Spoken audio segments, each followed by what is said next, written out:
I am an anesthesiologist and want to talk to you about one key phrase, and that is better outcomes through strategic mindfulness.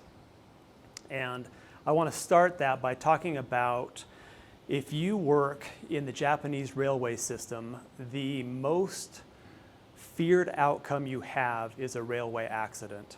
This is a child falling into the tracks before the departing of the station, or else running over a pedestrian at the intersection of a rail station and a traffic incident.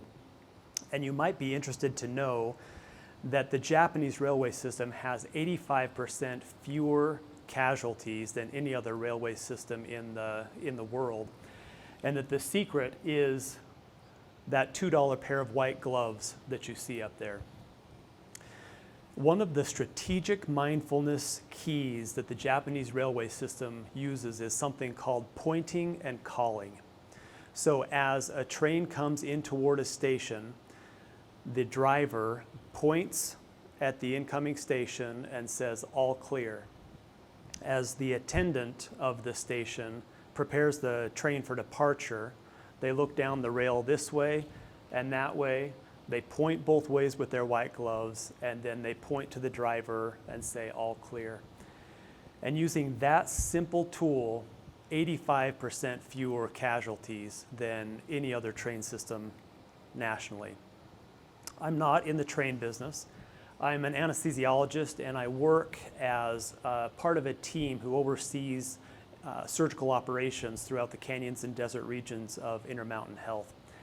And a key part of that is that I partner with a surgeon lead, Dr. Rob Glasgow, and then two time and battle-hardened nurse leaders, Paul Brown and Marianne Douglas, so that we have nursing, anesthesia, and surgical leadership in the canyons and desert region, which comprises 24 hospitals, 218 ORs, and does upwards of about 160,000 surgeries a year.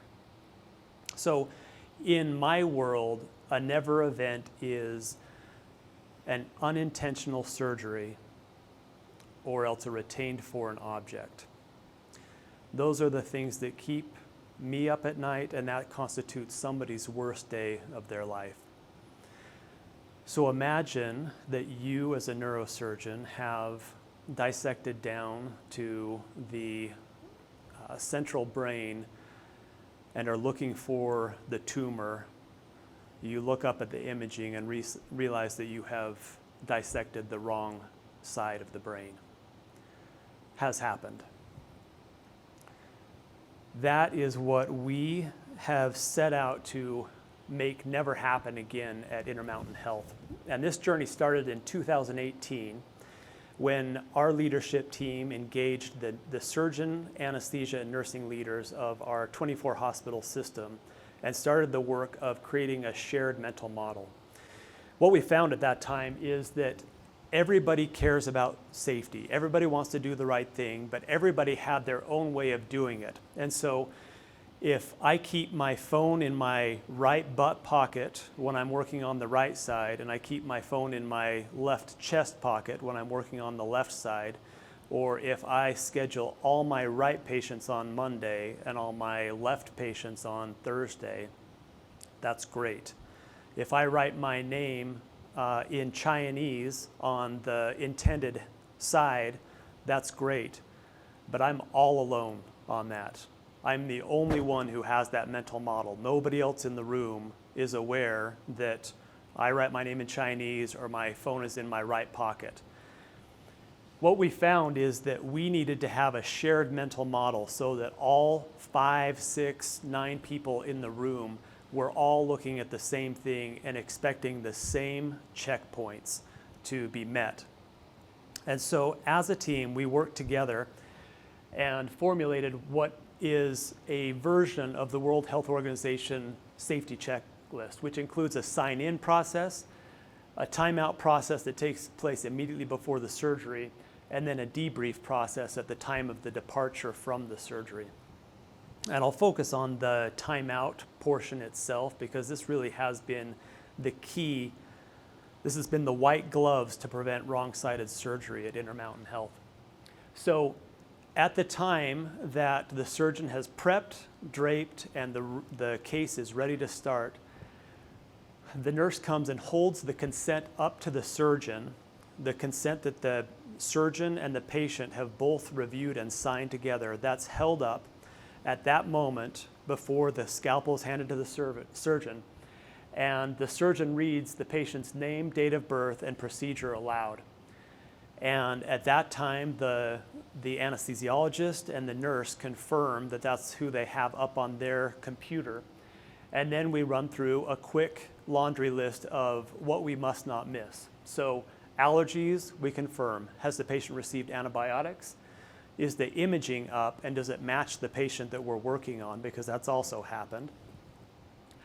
Do we have the correct surgical implants for the case? And then to formulate a plan for where the sharps will go so that we avoid sharp injuries, and then appropriate fire safety so that we don't have burns in drapes or burns in patients. That's one key portion to prevent never events. And then the other is the debrief process to make sure that all the items that went into the patient are accounted for and have come out of the patient.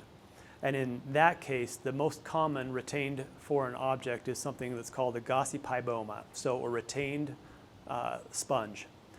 That happens in about 1 in 10,000 patients, unfortunately, on average, that there is an emergent surgery where you're stopping bleeding and sponges get put in, and then not everything that goes in comes out. That's a national rate. So in 2018, when we started this project as an enterprise, something really worrisome happened. The never event rate went up the first year.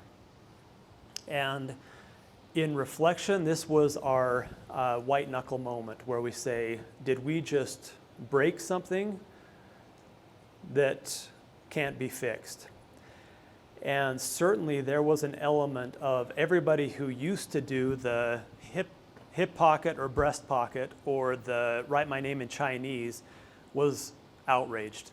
You messed up my workflow. I used to know how to do this, and now you've messed up my workflow. Because going from the individual model to the shared model was a disruption. That was one component.